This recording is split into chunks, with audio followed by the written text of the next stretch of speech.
रेखा मिश्रा। झारखंड की राजनीति में की अगर हम बात करें तो झारखंड की राजनीति में जयराम महतो फिलहाल काफी ज्यादा एक्टिव नजर आ रहे हैं। एक क्षेत्र से दूसरे क्षेत्र में लोगों की समस्याओं का निदान करने पहुंच जाते हैं। हालांकि डुमरी के विधायक हैं, लेकिन डुमरी के विधायक सिर्फ डुमरी तक ही सीमित नहीं है, अन्य क्षेत्रों में भी अपनी सक्रियता निभा रहे हैं। और अब बेरमो के बाद, डुमरी के बाद उनकी एंट्री जो है वो रजरप्पा सीसीएल में हुई है। और सीसीएल के तहत जो है वो कई सारे लोगों को बेघर किया गया है, जिसके बाद से उनका गुस्सा जो है एक बार फिर से फूट पड़ा है। और इस वक्त उन्होंने जो है वो रजरप्पा यानी कि रामगढ़ पहुंच करके अधिकारियों को फोन करके उनकी क्लास भी लगानी शुरू कर दी है। इस पूरे वीडियो को आप देखिए और खुद ही समझिए कि अब जयराम की एंट्री से किस तरीके से रजरप्पा सीसीएल में भी जो है वो हंगामा देखने को मिल रहा है।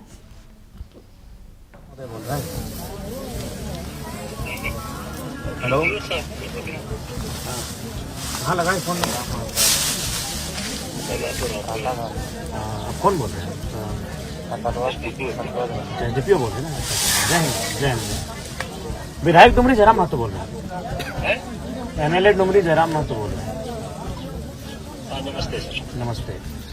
बोल रहे हैं यहाँ रजरप्पा प्रोजेक्ट में जो परिवार का घर उजाड़ दिया गया, मैंने खाना वाना जो भी कपड़ा लता सब तोड़ फोड़ कर दिया गया, तो जो भी मामला है क्या इस तरह होना चाहिए? देखो, पुलिस का तो एक्शन इसमें नहीं है, ये तो जो नहीं यहाँ ठीक है, सीसीएल का है। यहाँ तो मध्यस्थता आपके बीच में पुलिस ने आपकी आती है, थाना प्रभारी आके परिवार को उठा के थाना में ले जाए। वो एड्रेसर सिस्टम है ना, सिस्टम है कि अब जैसे मान लीजिए थाना प्रभारी को देंगे कि हमको सपोर्ट दीजिए, यानी तो आप सपोर्ट आप देंगे, लेकिन इस तरह की माने घर द्वार मैंने मार पीट देंगे फैमिली वालों को। ये डिसीजन सर उनका है ना। किनका डिसीजन? सीसीएल का है ना। मजिस्ट्रेट डिप्यूट वो कराए हैं, सीसीएल का रिक्वेस्ट पे जो भी चीजें वो लोग किए हैं, ये तो बेहतर ढंग से वो लोग बताएंगे कि भाई हमारा नहीं पुलिस आपकी है, आप अपनी पुलिस को दुर्व्यवहार करने को नहीं बोलिए। पुलिस दुर्व्यवहार क्यों करेगा? देखिए महिलाओं के साथ यहाँ मैंने जैसा लगा कि नोच के ले जाएगा, पूरा चेहरे का रंग रूप बता रहा है इनका, जगह जगह नोचा गया है, आके देख लीजिए अपनी आंखों से। और बच्चा सबको भी गाली गलौज देता है कि जब आता है। इसलिए फोन किया कि आपकी पुलिस का रोल है, सीसीएल से हम बात करेंगे, लेकिन आपकी पुलिस आई थी इनको उठा के ले जाने के लिए। घर इनका टूट गया, फिर लाके यहाँ रात को 11 बजे छोड़ देती है, जबकि हाथी आने की सूचना का क्षेत्र है। तो क्या मानव जीवन का कोई मूल्य है कि नहीं? जो लोग गरीब तबके के लोग हैं उनका बताइए तो महोदय। देखिए वैसा कोई हम लोग का इंटेंशन नहीं। तो आप अपने बड़ा बाबू से पूछिए, आके मिलिए इस परिवार से। थाना प्रभारी कल शाम में जो बात बताया कि इसमें सीओ प्रतिनियुक्त दंडाधिकारी। ठीक है, आपको अनाधिकृत जमीन है, उसको जो करना है, लेकिन एक मानवीय जीवन का क्षति अब नहीं कर सकते। महिला को नोचा गया, देखिए उसका चेहरा पूरा लाल है अभी तक। उसका वो पार्ट हम लोग का है ही नहीं, हम लोग का तो ये पार्ट आपकी पुलिस ने किया है, आपकी पुलिस ने किया है। वैसा नहीं है सर, पुलिस अगर वैसा करता तो जरूर बताता। शाम में ये लोग आ गए हैं थाना पर, ये लोग बताए ऐसा ऐसा बात। क्या मैंने केवल आप लोग केवल अपना पुलिस का ही पक्ष सुनिएगा या पीड़ित का भी पक्ष सुनिएगा? हम दोनों का पक्ष सुनेंगे और बेहतर ढंग से सुनेंगे। नहीं ऐसा क्यों ऐसा पुलिस ये बात बताइए सर, पुलिस का कोई निजी इशू अगर रहे तो समझ में आता है कि नहीं भाई। देखिए आप भी आदमी है एसडीपीओ महोदय, आप भी जानते हैं कि पुलिस का बल वहीं दिखता है जहाँ गरीब लाचार शोषित लोग हैं। बीसीसीएल का भी समय पहले से बहुत बदल गया, कोई नहीं बदला। हम अभी एक पदाधिकारी के लिए एक एफआईआर करेंगे कि हम जनरल मैनेजर या चौकी पे एफआईआर किए, कोई एक्शन नहीं होगा, आपको भी मालूम है। देखिए अभी जो हुआ, अभी नेक्स्ट टाइम से पुलिस अगर आए तो अपना ड्यूटी करे, ये मनमानी ढंग से ना करे, इस बात की हिदायत दे दीजिएगा। पर्पस भी वही रहता है। अब बताए घर द्वार तोड़ दिए, धान खेत खलिहान उजड़ गया, तो थोड़ा सा अपना पुलिस को अब देख लिया, बाकी हम सीसीएल से बात कर लेंगे। हेलो, हो गया ना कटल ना टावर ना। हेलो ना टावर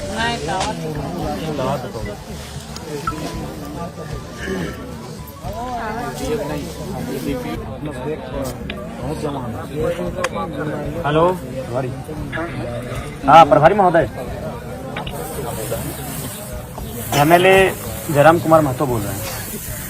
हाँ गुड आफ्टरनून। बोल रहे हैं यहाँ रजरप्पा प्रोजेक्ट में जो सीसीएल वर्सेस जो ग्रामीण रैयतों का मामला है, उसमें प्रशासन पुलिस की तरफ से बड़ा दुर्व्यवहार किया गया है, ये उचित है? बताइए। महिला को नोच दिया गया है, कौन किसको आप भेजे थे, हाथ नोचा, इनको टिटार के गाड़ी में बैठा के ले जाया गया है। अभी एक पुरुष पुलिस एक महिला के साथ इस तरह व्यवहार करेगी तो कहाँ तक उचित है? नहीं है इनका तो विशेष जो भी है इसके तो नहीं देखिए अब जो मैंने जो बीत गई उसको हम वापस नहीं कर पाएंगे, लेकिन इनका जो अभी अगर आप लोग आए तो इस बात का ख्याल रखें कि मानवता भी कुछ होती है। बताइए घर टूट गया, फसल भी आप लोग मैंने उखाड़ के ले गया, तो ऐसा परिस्थिति में मामला कोई भी रहे कम से कम मानवता का ख्याल रखे। रात 11 बजे लाके हम छोड़ देते हैं, हाथी का क्षेत्र है, मानव जीवन का भी कोई मूल्य होता है। हर चीज हम लोग के आसपास पर जितना भी हो सकता था हम लोग उनको सहयोग किया। अभी तो लीगल चीजों में तो हम लोग को जहाँ तक हाथ बंधा रहता है ना, अब सीसीएल का मामला है, सीओ साहब देख जमीन का जांच वही लोग करते हैं। हमने इनको कहा कई पेपर है आपके पास, देखिए इसमें तो हम लोग नहीं जाते हैं, है ना। हम लोग सिर्फ लॉ एंड ऑर्डर के ऑफिसर गए। नहीं ठीक है, आप लॉ एंड ऑर्डर के लिए आइए, वो आपका विधि व्यवस्था आपका जिम्मेवारी है, लेकिन ध्यान रखिए माना व्यवहारिक हो, मानवता का ख्याल रखिए। अब देखिए महिलाओं के साथ दुर्व्यवहार हुआ है, ये उचित नहीं है। बच्ची को छोटी बच्ची है, उसको भी उठा के ले गए, उससे क्या डर बताइए। नहीं, अगला अगर ऐसा हो तो इस बात का ख्याल रखिएगा, इस तरह का दोबारा नहीं घटित होना चाहिए। ठीक है। हाँ जोहार बोले, ये राजरप्पा प्रोजेक्ट का क्या मामला है सीओ महोदय? आपको तो पता ही है क्या मामला है। नहीं एक्ट चला था तो वहाँ पे जैसे अतिक्रमण करके रखा हुआ था तो उसको हटाया गया है। तो हटाने का ये तरीका सही था? घर द्वार तोड़ देना, महिलाओं को खींच के गाड़ी में बैठा के ले जाना, और भी सर वहाँ पे तो क्या और कोई तरीका नहीं हो सकता था? क्या इनको कन्विंस नहीं किया जा सकता? नहीं ठीक है, तो ये एक तो इनका जमीन है, ठीक है, सीसीएल ने कभी अधिग्रहण किया हुआ, लेकिन जमीन तो इनके बाप का है, सीसीएल के तो बाप का है नहीं। ठीक है, 64 में इनका अधिग्रहण हुआ था और कुछ हुआ था 78 में। ठीक है, इनका टोटल जमीन क्या था 2 एकड़ की 11 डिसमिल। हाँ 2-11-20 डिसमिल के आसपास गया है। हाँ, तो इनको उसमें एक इनके जो 3 अथी थे, इनके फादर के जो भाई लोग थे 3 कोई, उनमें से एक को नौकरी मिल चुका था आर्यनाथ पॉलिसी के तहत। जैसे आर्यनाथ पॉलिसी में था कि 3 एकड़ पे एक नौकरी मिलता। नहीं उस समय तो 1 ही एकड़ था, जिस समय अधिग्रहण हुआ उस समय 1 या 2 एकड़ होगा, 3 एकड़ तो नहीं था उस समय। अच्छा जो भी है, मैंने नौकरी मिला था आपके कहने के मुताबिक का, ठीक है आगे। उसका मुआवजा भी मिला है। तो इनका कहना है कि जो मुआवजा जिस तिथि को दर्शाया जा रहा है उस तिथि को इनके पिताजी की उम्र 5 साल थी।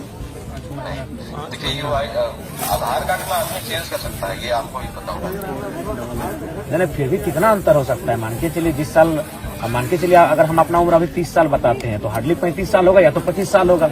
ऐसा तो नहीं कि 7 साल की उम्र के हम, तो 5 साल यानी कम से कम तो उसको मुआवजा लेने के लिए भी एक तो हमको हिसाब से ठीक ठाक एज का होना चाहिए, 18 साल का। हमने जैसे डॉक्यूमेंट देखा है, इनका फादर का तो उसमें साइन है, इनका फादर का भी साइन है उसमें। क्या संभव है 5 साल का लड़का उस समय साइन हो?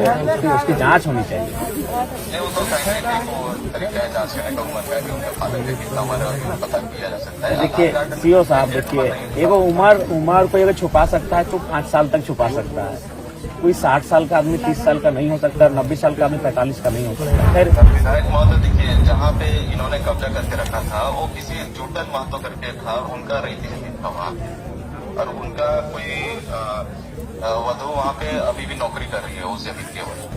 नहीं खैर जो भी है, हम तो वो सब विषय नहीं जानते, लेकिन कम से कम व्यवहार थोड़ा उचित होना चाहिए, कन्विंस होना चाहिए, बातचीत करनी चाहिए, बातचीत से रास्ता बनता है। आप लोग सक्षम लोग हैं, पढ़े लिखे लोग हैं, काबिल लोग हैं, तो काबिल लोग थोड़ा सा अपनी काबिलियत को दिखाइए ना। काबिलियत को क्यों नहीं दिखाते हैं बताइए? जनता के लिए अपनी काबिलियत को दिखाना चाहिए।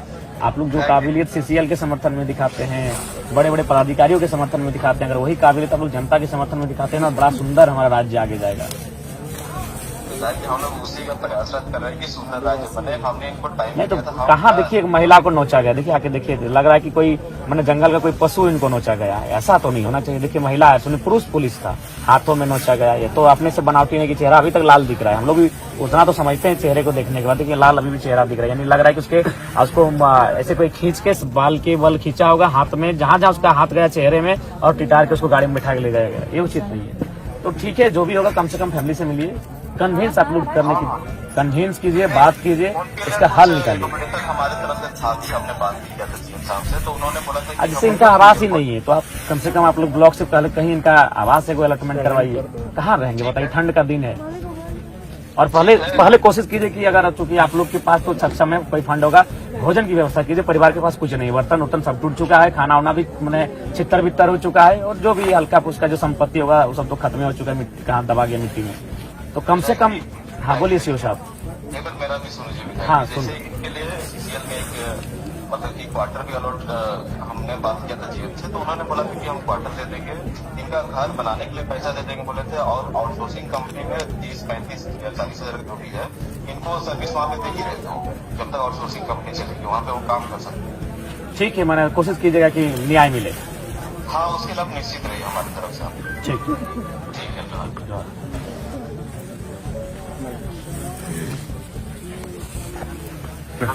हाँ जीएम महोदय। नमस्कार। हाँ नमस्कार, विधायक ढूंढी बोल रहे हैं। आप बोल रहे हैं कि जो फैमिली राजरप्पा वाला जो घर तोड़ा गया है, तो इनको थोड़ा सा उपाय कीजिए। और देखिए, अगर आप कह रहे हैं कि जमीन अधिग्रहण किए हैं तो आप भी तो पेपर दिखा सकते हैं, आप एक मध्यस्थता कीजिए और हमारी टीम के लोग रहेंगे। देखिए, विवाद करके कोई फायदा है नहीं। आप चूंकि पढ़े लिखे लोग हैं, मानवता का भी ख्याल पहले कीजिए।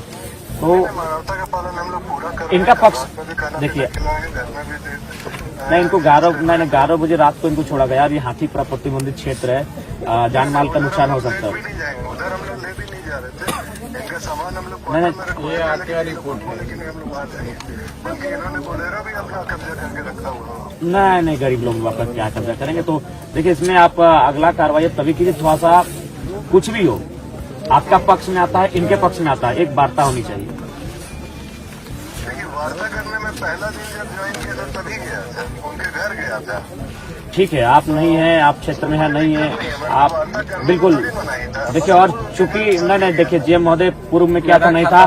फिलहाल हम राज्य के विधानसभा का सदस्य हैं, हम वो शख्स हैं जो विधेयक बनाने का जिसको अधिकार होता है। तो हम अभी आपको फोन किए हैं, और तो आप एक काम कीजिए, अगर आप सक्षम है तो ठीक है, नहीं अपना प्रतिनिधि भेजिए, और ये फैमिली वाले भी रहेंगे, और मध्यस्थता के लिए सीओ साहब को बोलिए उपस्थित रहेंगे। अभी राज्य शासन के सामने हो गया है, मजिस्ट्रेट अपॉइंट हुआ है, सब कुछ हुआ है, तो राज्य शासन के सामने ही बातें होगी। हाँ बिल्कुल, तो आप इनके पक्ष को भी सुनिए, इनके पक्ष को सुनिए।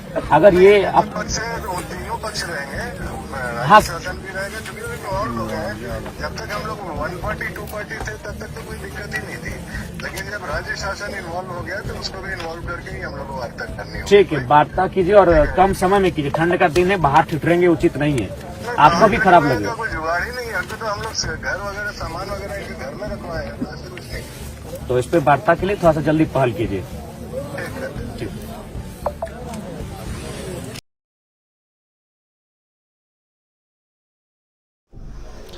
तो जयराम महतो को आप सुन रहे थे। रजरप्पा सीसीएल में उनकी एंट्री हुई है, जिसके बाद उन्होंने तमाम अधिकारियों से बातचीत की, और जिन लोगों को घर से बेघर किया गया है, जिन लोगों को पीटा गया है अतिक्रमण करके, उनके पक्ष में उन्होंने अपनी बातों को रखा है। हालांकि जयराम महतो को लेकर के एक चीज़ स्पष्ट साफ तौर पर नज़र आ रही है कि जयराम महतो गरीब तबके और ज़मीन से जुड़े लोगों के बारे में खास करके काफ़ी ज़्यादा एक्टिव है, और जहां जहां अतिक्रमण हटा करके गरीबों को शोषित किया जा रहा है और उन्हें घर मुहैया नहीं कराया जा रहा है। चूँकि रजरप्पा और रामगढ़ की बात करें तो यह पूरी तरीके से जंगली एरिया है, और हाथियों का तांडव अक्सर ही इस एरिया में नज़र आता है। ऐसे में अगर किसी के पास घर नहीं है तो आप समझ सकते हैं खुले में हाथियों के बीच रहना, झुंड के बीच रहना कितना मुश्किल होगा लोगों के लिए।